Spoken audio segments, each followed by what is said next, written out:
Welcome back to TC Talks. I'm your host, TC, and I rambled on way too long in my first take of this video. It was almost 30 minutes long, and nobody wants to hear me speak for 30 minutes. So I'll try to cut it down this time, and this is probably not helping. But I want to thank you for all your love and support on this channel. You guys have given me a ton of feedback, given me a ton of views, tons of likes, and I couldn't be happier with the feedback and the engagement that I've been seeing from you. So thank you so much for everything you guys have been doing. That's why I'm going to be continuing my long form content for you here. And please enjoy it, comment, like, all the good stuff. Please, no negative things, okay? I don't want the negative. I'm just kidding. You can do whatever you want, but let's get into the NFL wildcard preview. It's going to be an interesting one. Starting off, you got the Rams taking on the Panthers, and while the Panthers, everybody's saying this is a bye week for the Rams, and yeah, I mean, it's the Panthers. I mean, they limped their way into the playoffs. They got into the playoffs not because they beat the Buccaneers, but because the Atlanta Falcons beat the New Orleans Saints, and that's all true. And while, yes, I'm sure you remember that the Rams fell to the Panthers just a few weeks ago, one of the main reasons that the Rams are taking on the Panthers instead of possibly being in the number one seed in the NFC, I do think that the Rams are the better team. Now, does that mean the better team is going to show up in this upcoming game? We don't know. We've seen the Rams fumble against the Panthers, bunch of turnovers as of late, especially for Matthew Stafford, who was the clear MVP just a few weeks ago. Now with Drake May very much outperforming him at the end of the season, I do think there's a little bit of a question mark here as to who is going to be getting that nod, because Drake May, he showed up when he needed to give his team a fighting chance for the number one seed in the AFC, even though they did let that slip away. However, the Rams, they never really got back to that spot where they were truly contending for number one after losing it just a few weeks ago in the season. So over and above all, I do think that it's a possibility we see Drake May. And that might be a little to say in this game as well, because while I do think that the Rams are better than the Panthers, they got the better defense, they got the better offense, they got the better quarterback. I think there's a lot that goes right for this team. However, the Panthers, they were able to do just enough, play the game just good enough to be able to outpace the Rams the last time these two teams played. Now, I know what you're thinking. There's a big difference between the regular season and the playoffs, and you're 100% right. But I do think that the Panthers, they're playing with house money. They're going to try to take advantage of this game and see how far they could go. What do they really have in Bryce Young? What do they really have on this team? And that's going to be pushed to the extreme in this game, in this rematch against the Rams. With all that being said, yes, of course, the Rams win this game, okay? Like, I'm not even going to pretend that the Panthers are going to win this game. They have the possibility. We've seen it happen. But when push comes to shove with the playoff experience of the Rams, I think that's going to be the key difference of this game, because all teams start at zero, and this is just a different environment, whether people want to believe that or not. The playoffs are something different and new, and I think the Rams, they've been here, done that. The Panthers, especially Bryce Young, have not been in this situation before, so the Rams are going to be getting the nod from me, but it's going to be a hard-fought game, I think, in this one.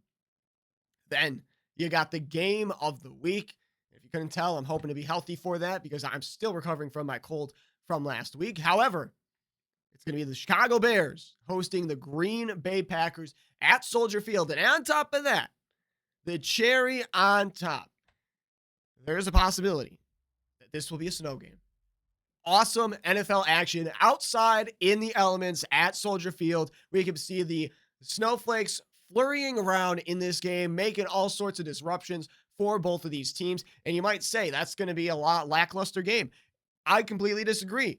The Green Bay Packers just let Derrick Henry run all over them. The Chicago Bears let Josh Jacobs and the Green Bay Packers run all over them. So the two-headed monster in Monangai and Swift, and then on the opposite side, you got Jacobs and whoever that other guy who decided to lose 20 yards the other day is.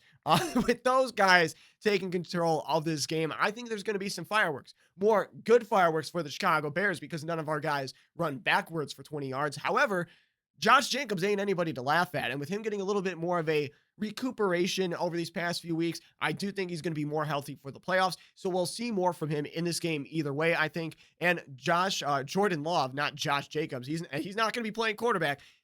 Jordan Love is back under center for the Green Bay Packers. So it's going to be interesting to see how he plays after missing a few games and most of the Bears game after suffering that concussion against the Chicago Bears 3 weeks ago. However, I think this is the perfect game for both of these teams. Chicago Bears kind of coming off bad to end the season. Yes, the offense came to life 2 weeks ago against the 49ers, and you're like, wow, this team defense is a little iffy.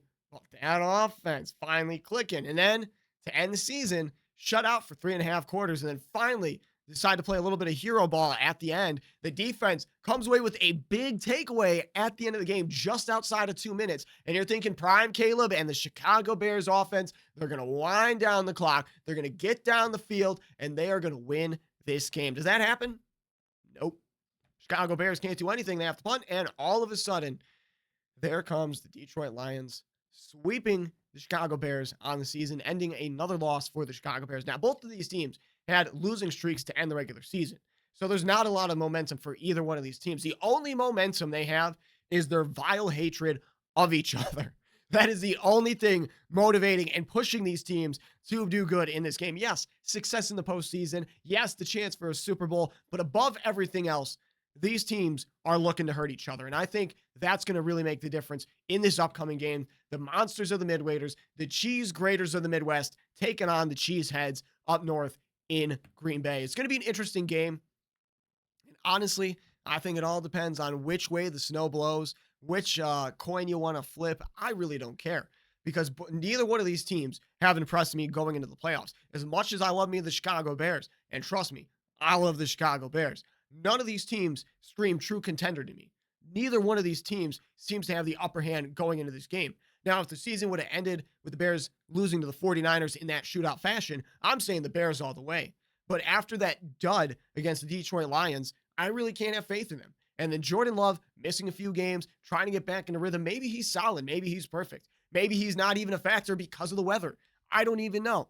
But both cases, I just don't see much from either one of these teams. And if I have to pick somebody, which I guess I do, I got to go with the Chicago Bears just because, you know what? Got to represent, baby. But then you have the Buffalo Bills taking on the Jacksonville Jaguars to kick things off on Sunday of Wild Card Weekend. Get to that in a second. But the Bills, one of the best, the best running back in the NFL this year in Josh Jacobs. Yeah, wrong team, bud. In Brandon Cooks. Yes, wrong team yet again. Wrong position as well. In James Cook. Yeah, that's right?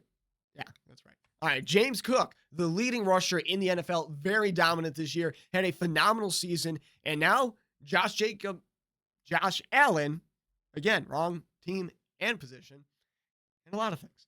But these two guys, they are their own beasts in their own right. But it's going to be very interesting to see how much Josh Allen can elevate this offense in the playoffs. The Jacksonville Jaguars have a very good rush defense, and that's going to give James Cook a run for his money in this contest. And Josh Allen, he's going to have to lead the way in this game. He's got to open the passing up. He's got to be the one to do something, whether through the air, with his legs, with his sheer willpower, because let's be honest, Josh Allen has willed his team to victories. And that's probably what he's going to have to do against the Jacksonville Jaguars in this contest. And honestly, if he gets past Jacksonville, I do think he's the favorite to win the Super Bowl. But that defense, they've been very wonky this season. They've either been passable or they've been terrible. Okay, there's been no in between for this Bills defense. And that's a lot to say when you look at Trevor Lawrence and how deadly accurate and precise, efficient this team has been, especially as of late. Trevor Lawrence, he might have had too late of a resurgence to really put himself in the MVP conversation. But if we were to judge that just on the back half of the NFL season alone, it would clearly with strides be Trevor Lawrence getting that MVP. He's played phenomenal out of the back half of the season. The Jacksonville Jaguars have probably the most momentum going into the playoffs. They just look like the team to beat right now in the NFL. And out of all teams, they got to go against the one that has the most. I guess the Texans as well. They have to go up against the team that has a seasoned veteran at quarterback who has been through this gauntlet, has gotten to the AFC Championship, who has fought hard in the playoffs to get to, close to the mountaintop. However, Josh Allen has come up short, and now he's got to be the guy that rises above these up-and-comers because everybody has risen above him. Joe Cool rose above him. Patrick Mahomes laughs at him on his way to the top. Okay, it's Josh Allen's turn to prove that he really does deserve a seat at the big boy table. No Lamar, no Patrick Mahomes, no Joe Burrow. This is his playoffs to lose. And honestly, I think he is. I got to give this game to the Jacksonville Jaguars. I just think they're the more complete team. I think they're going to shut James Cook down. And I really think that's going to cause frustration on the Bills offense. And I think you're going to see a lot of what you've seen from this team, where you just don't have a true number one receiver. You don't have a guy that's going to come through in the clutch. And Josh Allen, he is going to put up a valiant effort. He's going to keep the game close, but he's still going to come up short because there's no guy to bail him out when he truly needs that receiver too. So it's going to be Jacksonville, and they're on the path to the Super Bowl when they beat the Bills this upcoming Sunday. Then, also on Sunday, a game that I've forgotten. It is the 49ers versus the Eagles. Of course, I've forgotten this game. This game has happened a million times over the past 5 years. We're getting tired of it. And honestly, it's going to be an interesting game, to say the least, because the 49ers defense doesn't exist. The Philadelphia offense kind of exists. The 49ers offense is alive and well.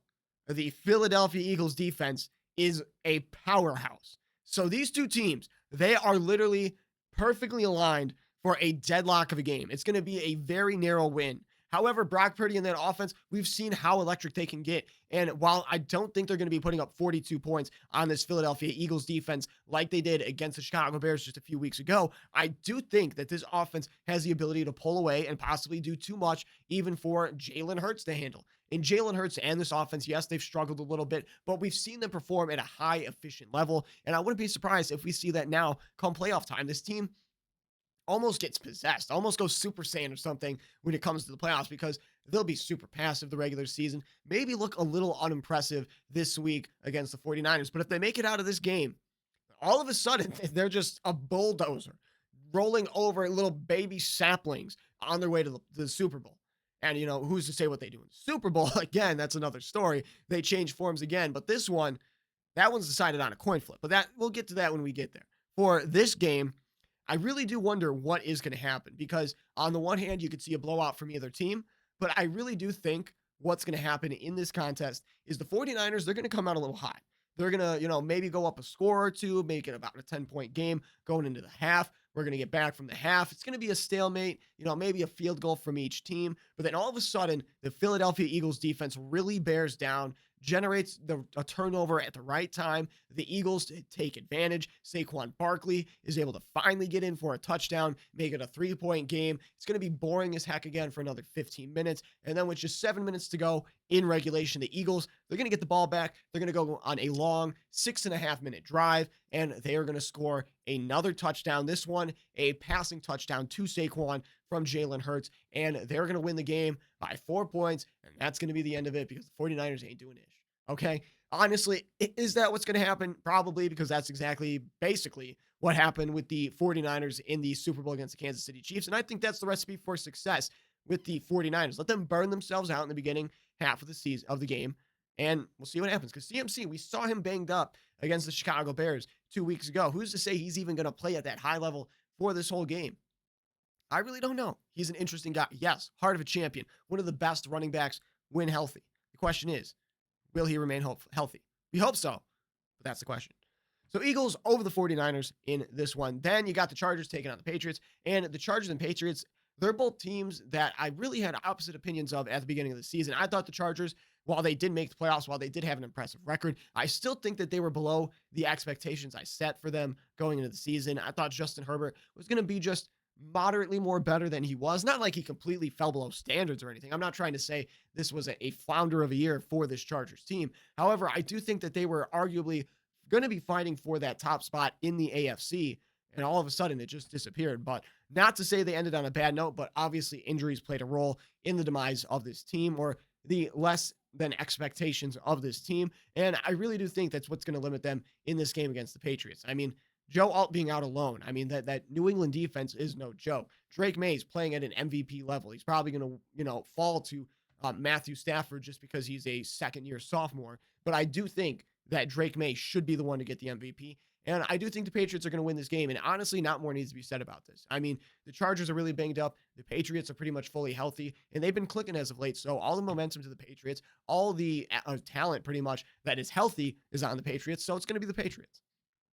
Then, to close out wildcard weekend on Monday night, you got the Houston Texans taking on the Pittsburgh Steelers. And the Steelers, I mean, hey, they're just glad they got here, beating the Ravens in week 18 to cash their ticket to the playoffs. Love to see it. My sickness that I'm recovering from does not love to see it. Aaron Rodgers in the playoffs probably is what made this sickness linger a little bit longer. And the Texans, I mean, as great as that defense is, as much momentum as we've seen from the start of the season to now with this Houston Texans offense finally starting to do something, I still don't fully believe in this team. I still think there are so many holes on the offense. The defense, not as impervious as it was in the beginning of the season. And I think those are cracks starting to show in this team. And relying so much on the defense all season long, I really think has worn on them as the season has gone on. And now you're getting against an Aaron Rodgers led team. Aaron Rodgers ain't exactly who he used to be either. Don't get me wrong, but he still has that magic inside of him. And honestly, maybe let's lose in this game. Now, I really don't think so. I think there's a potential for it. I think he's good enough to have that happen 100%. But I don't really believe that this is the season that Rodgers just, after long last, lets it all out. But at the same time, just to play devil's advocate, it's been a while since Rodgers has gone to the playoffs. It's been a while since Rodgers has had the opportunity to get back on top of the mountaintop. And this is possibly his last chance to do so. So we'll see if they're able to make the most of it in this game. Like the Panthers, they're kind of playing with house money. Yes, the Ravens didn't really deserve to be here, but at the same time, the Steelers didn't really deserve to be here either. They should have had this locked up weeks before the end of the season. They were unable to do so. Fortunately, able to come away with a big win over the Ravens to close out the season. But this team, it's going to be interesting to see. Yes, the defense should be good, but they've really, out of anybody that's underperformed expectations, to compare their performance to the Chargers, they are far below the Chargers in terms of not being able to live up to expectations. If this was the Chargers' expectations, they fell to about right here. If this was the Steelers' expectations, they're down here, especially on defense. That defense had a terrible end of the season. They had a good start, but TJ Watt was all over the place. Like, am I a good player? Am I not? I don't know. 6'7". But honestly, for this team, there's just nothing to be inspired by. Yes, Aaron Rodgers back in the playoffs. Whoop-de-doo. TJ Watt and that defense ready to roll against, a lackluster Houston offense. Great. I mean, it's going to be a defensive stalemate. Congratulations. Which guy do I rely on more to come away with a big, touchdown, first down, keeping up a drive alive to possibly kick a field goal? Between Stroud and Rodgers, it's Rodgers. But do I think he's going to get as many opportunities as CJ Stroud? Not really. I think he's going to have the better position to do so. And just because of the frequency that I think it's going to be available for Stroud and that Houston offense, especially paired with how good the defense is overall, I do think it's going to be the Texans coming away with a win in this one and ending our wild card weekend. But let me know what you guys think down in the comment section below. Where did I get it wrong? Again, just to recap, Rams over the Panthers, Bears over the Green Bay Packers, the Jacksonville Jaguars over the Buffalo Bills, the Eagles over the 49ers, the Patriots over the Chargers, and to wrap things up, the Houston Texans over the Pittsburgh Steelers. Where did I get it wrong? Where did I get it right? What do you agree with? What do you completely disagree with? What do you hate me for saying down in the comment section below? Until next time, see ya.